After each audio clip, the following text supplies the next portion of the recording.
ములుగు జిల్లాలో మావోయిస్టులు ఘాతుకానికి పాల్పడ్డారు. మావోయిస్టులు అమర్చిన మందు పాత్ర పేలి ఓ వ్యక్తి మృతి చెందాడు. మరో ఇద్దరికి తీవ్ర గాయాలయ్యాయి. గాయాలైన వారిని చికిత్స నిమిత్తం ఆసుపత్రికి తరలించారు.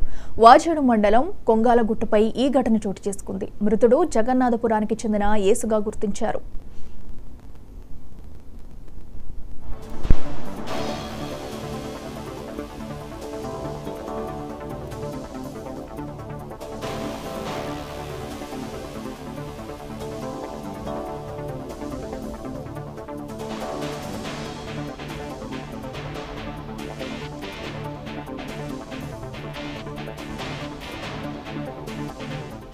ములుగు జిల్లాలో మావోయిస్టులు ఘాతుకానికి పాల్పడ్డారు. మావోయిస్టులు అమర్చిన మందు పాత్ర పేలి ఓ వ్యక్తి మృతి చెందాడు. మరో ఇద్దరికి తీవ్ర గాయాలయ్యాయి. గాయాలైన వారిని చికిత్స నిమిత్తం ఆసుపత్రికి తరలించారు. వాజేడు మండలం కొంగాలగుట్టపై ఈ ఘటన జరిగింది. మృతుడు జగన్నాథపురానికి చెందిన యేసుగా గుర్తించారు.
ములుగు జిల్లాలో మావోయిస్టులు ఘాతుకానికి పాల్పడ్డారు. మావోయిస్టులు అమర్చిన మందు పాత్ర పేలి ఓ వ్యక్తి మృతి చెందాడు. మరో ఇద్దరికి తీవ్ర గాయాలయ్యాయి. గాయాలైన వారిని చికిత్స నిమిత్తం ఆసుపత్రికి తరలించారు. వాజేడు మండలం కొంగాలగుట్టపై ఈ ఘటన జరిగింది. మృతుడు జగన్నాథపురానికి చెందిన యేసుగా గుర్తించారు.